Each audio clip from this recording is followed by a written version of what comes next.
இந்த நாடு 2020க்குள்ள வல்லரசு ஆயிடும். ஒரு ஆசிரியர் பாடம் நடத்திட்டு இருந்தாரு. உடனே டிஓ வேகமா இன்ஸ்பெக்ஷனுக்கு வந்துட்டாரு. யோ, எல்லாரும் கிளாஸ்க்கு வந்திருக்காங்களா? வந்திருக்காங்க சார். அட்டண்டன்ஸ் எடு.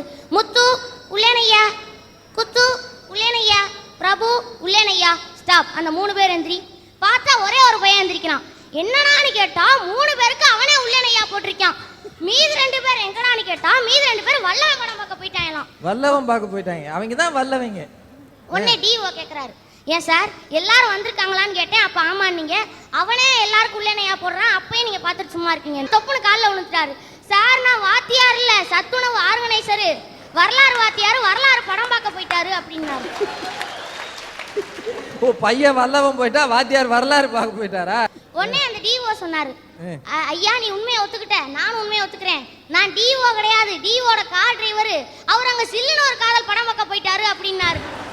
இங்க யாருமே அவங்க கடமையை ஒழுங்கா செய்யல. அப்புறம் எப்படி நாடு முன்னேறும்?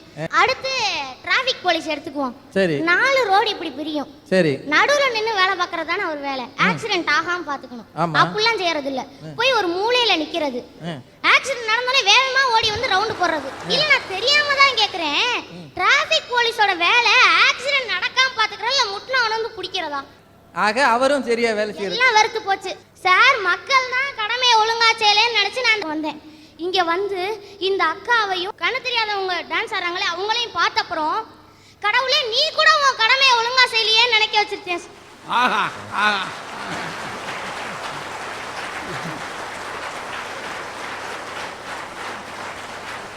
இவ்வளவு நேரம் விளையாட்டா பேசின தம்பி, கடவுளே இந்த மாதிரி படைப்புகளை எல்லாம் கொடுத்து சுனாமியால் அழிவுகளையும் கொடுத்து நீயே உன் வேலையை ஒழுங்கா செய்யலையே, நாங்க எப்படி செய்ய போறோம்னு பெரிய தத்துவம் பேசிட்ட. வாழ்த்துக்கள் ஐயா. எல்லாருமே கவர்மெண்ட்டை நம்பி வாழக்கூடாது.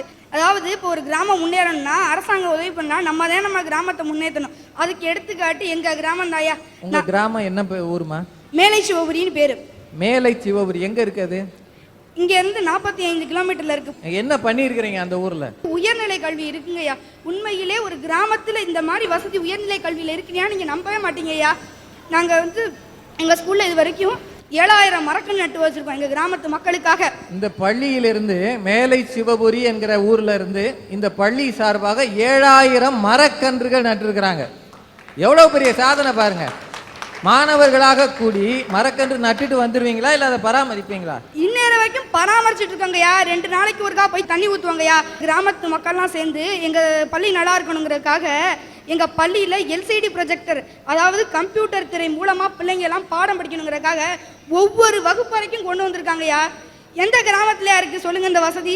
நாங்க இப்ப எல்லாம் கம்ப்யூட்டர் திரை மூலமா தான் நாங்க படிச்சுக்கிட்டு இருக்கோம். மாணவர்கள் ஒரு கிராமத்துல கணினி திரை மூலமாக பாடம் படிக்கிற அளவுக்கு அந்த ஊரை மாத்தி இருக்கிறாங்க. பிள்ளைகளுக்கு தயவு செய்து உற்சாகம் கொடுங்க, இல்லைன்னா ஒவ்வொரு ஊரிலும் இந்த மாதிரி சிந்தனை வராமல் போகும். அடுத்து பள்ளியில் படித்து முடிச்சுட்டு வெளியில் போகிறாங்கல்ல, அவங்களையெல்லாம் பழைய மாணவர்கள் சங்கம்னு வச்சு அந்த பழைய மாணவர்கள் சங்கத்திலேருந்து எங்களுக்கு கிட்டத்தட்ட 7 லட்சம் ரூபாய்க்கு மேலே எங்கள் கவர்மெண்ட் ஸ்கூலுக்கு காசு கொடுத்துருக்காங்கய்யா. எங்கள் ஸ்கூலில் படித்தவங்களாம் இப்போ எப்படி தெரியுமா இருக்காங்க? அமெரிக்காவில் சயின்டிஸ்டாக இருக்காங்க 3 பேர், லண்டனில் இருக்காங்க, இங்கிலாந்தில் இருக்காங்க. இப்படி உலகம் முழுவதும் எங்கள் ஸ்கூலில் படித்த ஒவ்வொருத்தர் இருக்காங்கய்யா. அது எங்கள் ஸ்கூலுக்கு உண்மையிலேயே ரொம்ப பெருமையாக இருக்குங்கய்யா. இப்போ சமீபத்தில் நடந்துச்சு இல்லைங்கய்யா உள்ளாட்சி தேர்தல். அதில் எங்கள் எதிரணின தலைவர் எல்லாரையுமே எந்த கட்சி சார்ந்தவங்களா இல்லாமலும் தனியாக நின்று யார் நல்லவங்களோ அவங்க ஊர் மக்களாக தேர்தல் இல்லாமல் நாங்கள் தேர்ந்தெடுத்திருக்கோங்கய்யா.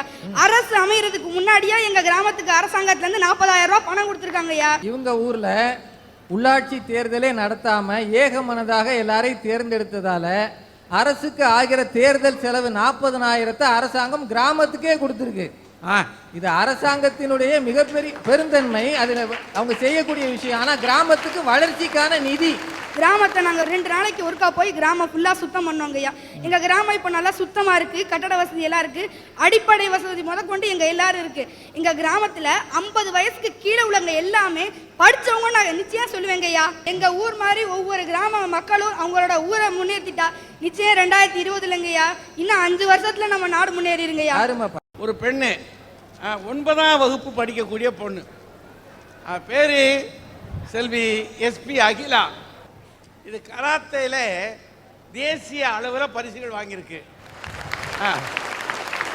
பிளாக் பெல்ட்டு, அதில் கராத்தேல பிளாக் பெல்ட்ன்றது கொஞ்சம் கடினம்னு சொல்லுவாங்க. அந்த பெல்ட்டை வாங்கியிருக்காங்க அவங்க. அது மட்டும் இல்லை, மற்றவர்களுக்கு இந்த கலையை சொல்லிக் கொடுக்குது இந்த பாப்பா. சிலம்பாட்டத்தில் மாநில அளவில் பரிசுகள் வாங்கியிருக்கு. ஸ்டூடெண்ட் ரத்னா அவார்டு அது வாங்கியிருக்கு. ஸ்போர்ட்ஸ் அத்தாரிட்டி ஆஃப் இந்தியா அவங்க என்ன செஞ்சுருக்காங்க, இந்த பிள்ளையினுடைய முதல் தர சாதனையாளர் விருது வழங்கியுள்ளதோட கூட +2 படிக்கிறதுக்கு ஸ்காலர்ஷிப் தொகை வழங்கியிருக்காங்க. அப்படின்னா இந்த பெண்ணு ஒரு வளரும் அருமையான இளங்கலைஞர். விளையாட்டுத்துறையில் தேசிய அளவில் மிகச்சிறந்த சாதனைகள் படைத்த இந்த பெண்ணை பாராட்டி சன் டிவியின் அரட்டை அரங்கம் இவரது கல்விக்காகவும் இவரது முன்னேற்றத்திற்காகவும் ஒரு தொகையை இவருக்கு வழங்கி இவரை கௌரவிக்கிறது. மங்கையராய் பிறப்பதற்கு நல்ல மாதவம் செய்திட வேண்டுமான்னு ஏன் சொல்றாங்க தெரியுமா? பிறக்கிறது பொண்ணுன்னு தெரிஞ்சா அத கருவிலேயே அழிச்சிடுறாங்க. அதுலயும் தப்பிச்சு பிறக்குது பாத்தீங்களா அந்த பொண்ணு. அதுக்குத்தான் மங்கையராய் பிறப்பதற்கு நல்ல மாதவம் செய்திட வேண்டுமான்னு சொல்றாங்க. இதுக்கு இப்படி ஒரு அர்த்தம் இருக்குன்னு உங்க மூலம் தான் தெரிஞ்சுக்கிட்டான். சரி, இப்ப சாதாரணமா ரோட்ல பாத்தீங்கன்னு வச்சுக்கோங்களேன், நம்ம பசங்க இந்த பாலங்கட்டை இருக்குல்ல அதுல உட்காந்துட்டு போற வர பெண்களுக்கு மதி போடுவாங்க. டேய் மச்சான் அந்த ஃபிகருக்கு 75 மார்க் போடலாமாடா? என்னடா மச்சான் ஒரு ரசனை 45 கூட தேராதுடா போடா அப்படின்னு சொன்னதுக்கு அந்த மார்க் போட்டு தான் அந்த மார்க்கை விட்டாங்க. அப்படிதான் விடுறாங்க. சரி சரி சரி, ஏன் விட்டான்னு இப்பதான் தெரியுது. இப்படி மார்க் போடுறாங்களே யூடிசிங்கிற பேர்ல உள்ளந்தள்ளுறீங்களே நீங்க, சரிதான், தப்பு இல்ல.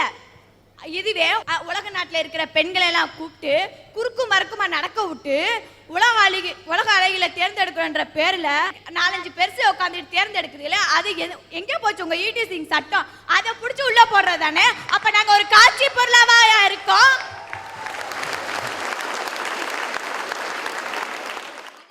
சார் இவங்க நிலைமை பரவாயில்ல.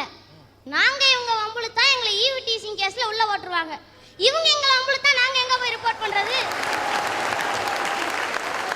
படிப்புல ஃபர்ஸ்டாவும் பேச்சுல ஃபர்ஸ்ட் எல்லாத்தையும் ஃபர்ஸ்டா வர ஒரு பெண் திருமணத்துக்கு பிறகு 2வது செகண்ட் ரேங்க் மார்க் எடுக்கிற அளவுக்கு ஏயா இருக்கு. ஆண்கள் குடும்ப தலைவராகவும் நீங்க அவங்களுக்கு அடி பண்ணிக்கிறவங்களாவும் ஏன் இருக்கு? அப்படிதான் இருக்கு. பேசாம ரேஷன் கார்டுல உங்க பேரை மேல போட்டுற வேண்டியதானே? இல்லையா, நாங்க ரேஷன் கார்டுல கேட்கவில்லை, வாழ்க்கையில முதல் உரிமை வேணும்னு கேட்க. வாழ்க்கையில முன்னுரிமை கேக்குறீங்க. ஆண்கள் உயர்ந்துகிட்டும் பெண்கள் தாழ்ந்த நிலையிலிருந்து எந்த நாடாவது வல்லரசாய் பார்த்திருக்கீங்களா? ஒரு ஆணு உயர்ந்த நிலையிலும் பெண்ணும் அது சமநிலையில இருந்தாதான் அந்த நாடு வல்லரசாகும்.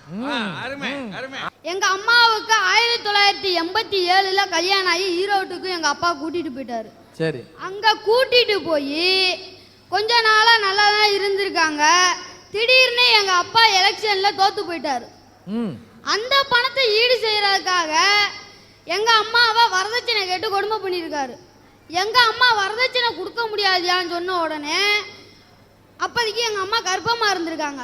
ஏண்டி உனக்கு வரதட்சணையே கொடுக்க துப்பு இல்லையே, உனக்கு எதுக்குடி புள்ளைன்னு சொல்லி அந்த புள்ளைய கொண்டு விட்டாங்க. வகுத்துல இருக்கும் போது கலைச்சிட்டாங்க. என் புருஷன் தான் இப்படி இருக்கிறான்னு சொல்லி மாமியார் வீட்டுக்கு போவதுக்கு அங்க மாமியார் கொடுமை தலைவரிச்சு தாண்டவமாடி இருக்கு. மகன் ஆம்பளை, அவன் 1000 பொண்டாட்டி வச்சுக்குவான்.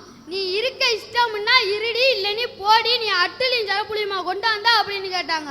எங்க அம்மா நீ யாருமே எங்களுக்கு வேணாம் அப்படின்னு சொல்லிட்டு தனியா கொடுத்தன வந்து இருந்தா 7-8 வருஷத்துக்கு அப்புறம் திருப்பி எங்க கூட ஒண்ணு சேர்றேன்னு வந்தாரு.